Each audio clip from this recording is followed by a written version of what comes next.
So I've got quite an interesting story about this one as well. Well, I say interesting. It's quite a sad story. Well, it's sad for me. It was sad for me. So anyway, the story for this particular guitar was kind of in two halves, really. So obviously, being as obsessed with guitars as I was, I'd got some Strats, I had some Les Pauls, a couple of other bits, and I've had Telecasters in the past, but I was always looking for a particular Telecaster. So one day in New York, and I can't remember the name of the shop, but I found an amazing Telecaster there. Now, was it all walnut? Was it an all walnut Telecaster, or was it? Let me just think. I might have got the wood wrong there. I'm not sure. It might have been all walnut. Either way, it was absolutely incredible, this guitar. And again, sorry, it was one of those ones where you pick it up and you know straight away that it's an amazing guitar and that you're going to love it. So I saw this thing, sat there and played it for ages. Thought, right, I'm having this. And again, I don't think it was that expensive. How much was it? I can't remember. It wasn't. I don't think it was really over $800, this thing. So I thought, right, I'm having this anyway. So I was downtown, and our hotel was, it was still in Manhattan, but it was quite a way away. So I didn't have my money on me. I had no money on me. So I thought, well, it's all right. I'll just go back to the hotel, get my money, come back and buy it. So I put the guitar down and went back to the hotel, as I say. And it was a bit of a nightmare getting back there. I remember, I don't think I could get a cab. And it was really busy. So, like, all the pavements were rammed with people. So I think I ended up doing that really naughty thing in America of just walking on the road. But there were too many people in my way. Do you know? I'm not messing about with that. Do you know what I mean? I just walked around them. So I got back to the hotel, got my money, came back to this shop, and to cut a long, frustrating story short, I walked back in this shop, and there's a bloke sat playing this Telecaster that I've just had my eye on. And so I thought, oh no. So I just stood around for a minute and thought, well, maybe he's just playing it. So anyway, he bought it. I remember being absolutely devastated. He bought this thing, and I'm sure it was only $800. So sort of out of the earshot of the customer, I said to the bloke, I said, well, I'll give you $1,000 for it. And he said, oh, well, I would do, but I can't. I've just done that deal. And I said, well, I'll give you $1,200. And he said no, because the bloke had bought it. So, I went up to the bloke and I said, all right, I'll give you $1,200 for it then, even though you just paid $8. And he wouldn't do it. He was just like, no, this is a brilliant guitar. I'm like, well, yeah. So I was just kicking myself because all I had to do was tell him to reserve it for me. That's all I had to do was just say, right, I love that. I'm just going to go get my money because I didn't really expect to be buying a guitar. I just walked in here and I ain't got any money on me. So just let me, put that to one side. It's mine. But I didn't do that. That was a lesson learned. I'll tell you that. That was a lesson learned because I was devastated. Again, being the type of person I am, I just, you fall in love with stuff really quickly, like instruments and things like that. You get your heart set on it, and when you don't get it, it's disappointing. So I was mortified about that. So again, after that, I was always looking out for another one of these. As I say, all mahogany, all walnut. I can't remember. I mean, this one. So anyway, I found this one in Japan.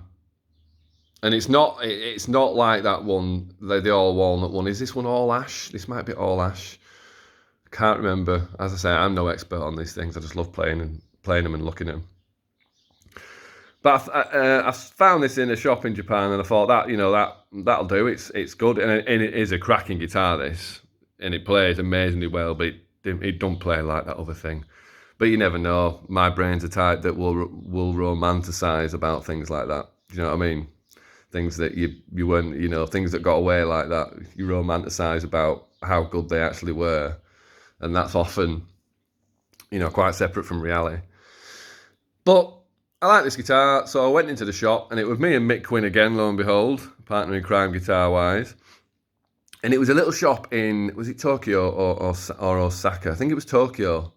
And it was a day off in Japan, in Tokyo, so we went looking for guitars. And we walked into this shop. Was it in the window? It might have even been in the window, this thing. And I saw it and thought instantly, it looks like that one that got away. So anyway, me and Mick walked in, and the chap wasn't very happy about us being in there because, I mean, obviously at that time, I mean, I'm 6'3", and I looked like a bit strange back then, bless me. And Mick was my height as well, and, you know, a big Glaswegian, scary-looking guy with a scar right down his face. A really gnarly scar Mick had.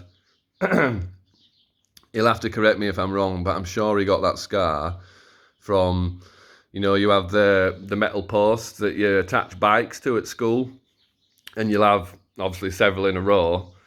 I think what Mick said was he was trying to walk along these metal bars that you attach the bikes to, a bike rack, and slipped and went face first on top of one of the metal bars, and that's why he's got that gnarly scar. I could be wrong, though.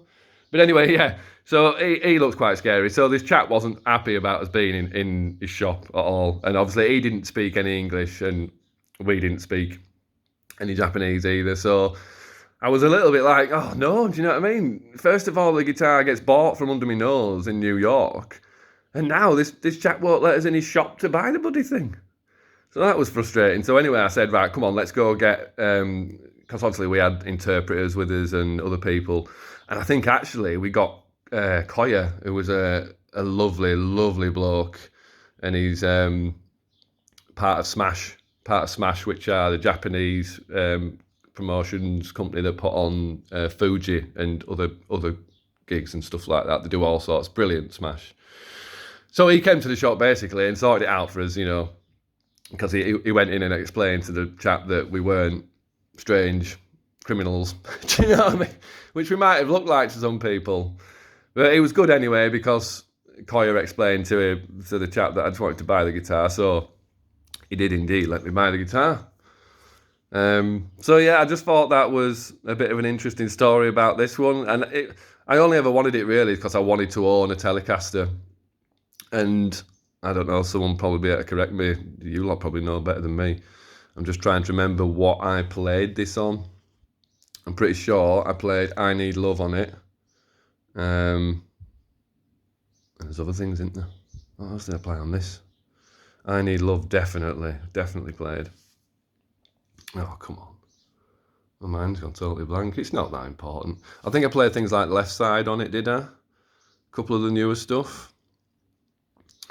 But again, I just like this guitar. It's not particularly a posh one. I mean, obviously the Japanese Fenders, because it's a made in Japan one as well. There's some really unique, rare stuff from Fender Japan. But I don't think this one is anything particularly special, other than the fact that it's a cracking guitar and it plays superbly. And it does look really nice. I do love Telecasters. I always wanted an original, the blonde finish with the black scratch plate. I just love that. And to be honest, it's still something that I think about. Buying. Well, I've got enough of these blooming things. So anyway, that was just a little backstory about that, about how it got, taken from under my nose in New York, and then I nearly missed out on buying it in Japan. But I did in the end, and maybe someone can actually tell me what blooming songs I played it on, because I can't remember at the moment. But anyway, I just thought that might be another interesting story for you. Thanks for listening. Thank you.